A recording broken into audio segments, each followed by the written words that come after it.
తాతయ్య అప్పట్లో అంటే నీ చిన్నప్పుడు నీకు ఊహ తెలిసినప్పుడు బంగారం గాని వెండి గాని ఎంత రేటు ఉండేది? తులం 100 రూపాయలు ఉండేది బంగారం. బంగారం తులం 100 రూపాయలు. వెండి 3 రూపాయలు తులం. వెండి 3 రూపాయలు తులం. రూపాయికి 2 కిలోల బియ్యం ఉండేది. రూపాయికి 2 కిలోల బియ్యం. 2 కిలోల బియ్యం. అప్పుడు రూపాయలు ఉండేవా అణాలు ఉండేవా? రూపాయలు, అర్ధ రూపాయలు, పావలాలు, బేడ, అణ. బేళ బేళ బేళ అంటే పావలలో సగం. పావులలో సగం. బేడ అంటే అణ అంటే బేడాలో సగం. అర్థం అంటే అణాలో సగం. అర్థం అంటే పైసల్లో అయితే ఎంత అసలు? పైసల్లో అనేది ఉండదు. 16 అణాలు ఉండేది రూపాయికి. 16 అణాలు రూపాయికి. ఇవన్నీ నీకు ఊహ తెలిసిన కానించి నడుస్తున్నాయా? అప్పట్లో 2 రూపాయలకి కేజీన్నర బియ్యం. రూపాయికి కేజీన్నర బియ్యం.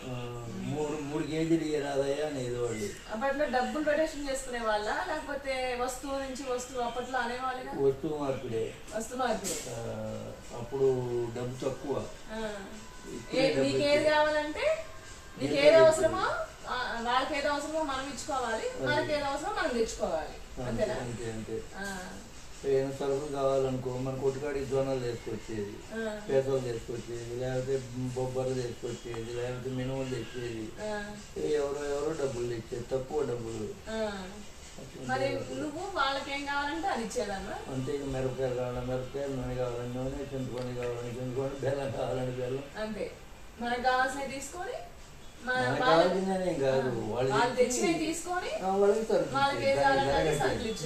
దానికి ధర కట్టేది. ఇప్పుడు జొన్నలు ఉన్నాయి, అప్పుడు కిలో 4 తవలు తీసుకునేది. రూపాయికి 4 కిలోల పైన అయింది. 4 తవలు రూపాయికి. అప్పుడు మనం 3 తవలు చూడు అమ్మేది. 3 తవలు తక్కువ అమ్మేది. ఆ సోళ్ళు మనకి లాభం అన్నట్టు. మరి వెండి బంగారం అప్పుడు చాలా తక్కువ ఉంది కదా వాళ్ళ డబ్బులు ఎక్కడ ఉన్నాయి? 3 రూపాయలు అంటే కూడా 3 రూపాయలకి 7 కిలోల బియ్యం వచ్చేది. 7 కిలోల బియ్యం వచ్చేది. అప్పుడు కొనాలని ధ్యాస లేదు. డబ్బులే 3 రూపాయలు ఉండాలంటే కూడా కష్టమే. బంగారం అయితే 100 రూపాయలు నీకు. 100 రూపాయలు.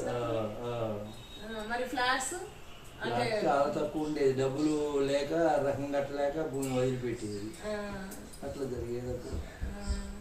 మరి మీ తాత వాళ్ళకి అప్పుడు ఎన్ని ఎకరాలు ఉండే? అప్పుడు అప్పట్లో ఎకరాలు ఉండే. మా తాతయ్యకి ఏం లేదు, మా నాన్న సంపాదించిండు 50 ఎకరాల దాకా. 50 ఎకరాల దాకా. 50 ఎకరాలు అంటే అప్పట్లో వామ్మో, అంటే అప్పుడు తక్కువ అన్నట్టు. రైతులకి అప్పులు పెట్టేది. వాళ్ళు కట్టలేక డబ్బులు కట్టలేక మనకి పొలం తీసుకో, ఎడ్లను తీసుకో, బండిని తీసుకో, వస్తువులకి అంటే అప్పు కింద వాళ్ళు ఎకరాలు ఇచ్చేది. భూమి కానీ, ఎడ్లు కానీ, బర్రెలు కానీ ఏ ఒకటి మనకి ఇచ్చేది. అట్లా జరిగేది అప్పుడు. అప్పుడు వాల్యూ లేకుండే. వాల్యూ లేదు. మళ్ళీ మన పెద్దోళ్ళు కూడా పోగొట్టుకున్నారు అవన్నీ. డబ్బులు దొరికేవి కావు అప్పుడు.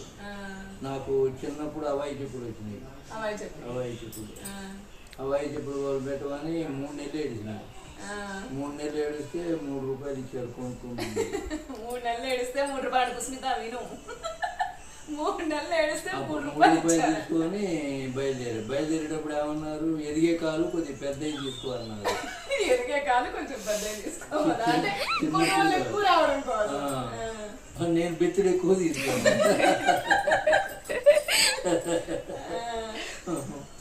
ఎక్కువ తీసుకుంటే 5 నెల రోజులు కూడా ఉండదు.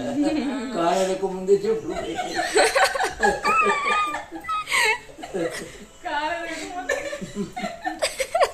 ఎదిగే కాలు పెద్ద చెప్పులు తీసుకోన్నారు అంటే ఎదక ముందే చెప్పులు పోయినాయి.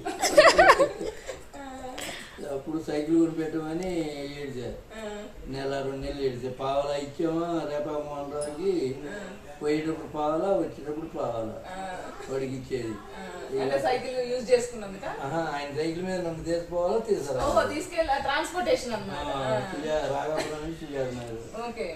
ఇక అట్లా కొన్ని రోజులైనా సైకిల్ కొని పెట్టమన్నారు. మా నాన్నకు దాసరాయన బాకీ ఉన్నాడు. వాడు ఏదో డొక్కు సైకిల్ గడ్డింట్లో పక్కన పెట్టిండు అనమాట. ఇక బాకీ కింద అది ఇచ్చిండు. అది బాగు చేయించడానికి 50 రూపాయలు అయింది. సైకిల్ అంతా అప్పట్లో 100 రూపాయలు. 100 రూపాయల సైకిల్ కి 50 రూపాయలు ఖర్చు పెట్టారు. అది రోజు రిపేర్కి వచ్చేది. రోజు రిపేర్కి వచ్చేది అనమాట. అది ఇదెందుకని అప్పుడు మళ్ళీ కొత్తది కొన్నాం అనమాట. అంత కష్టపడ్డారు అప్పట్లో. మరి మీరు ఎంతమంది తాత? నలుగురు చెల్లె. వీళ్ళందరూ ఎట్లా పెరిగారు మరి అప్పట్లో? బట్టలు ఏంటి? అందరికి చాలా రోజులకు అప్పిచ్చేది. అప్పిస్తే 3,000 అప్పించాడు. 30 రూపాయలు వడ్డీ వచ్చేది. ఆ వడ్డీ కింద ఒకటే తాను మీటర్న్నర, మీటర్ బావు, మీటరు, 30 మీటరు ఒకటే డ్రెస్. ఇక మిషన్ ఒకటి ఇచ్చి కుట్టించేది చేసేది అనమాట. ఇక మా నాన్న తిరుపతి పోతా ఉంటే మంగళూరు నేను వస్తానండి. వాడికి 75 రూపాయలు అప్పించింది. ఆ 75 వడ్డీ లేదు, మన కటింగ్లకి డబ్బులు లేవు. వాడు తీర్చున్నాడు, మనం వాడికి ఏదైనా ఇవ్వాలి. చేయించుకుంటే ఇవ్వాలి, లేకపోతే లేదు.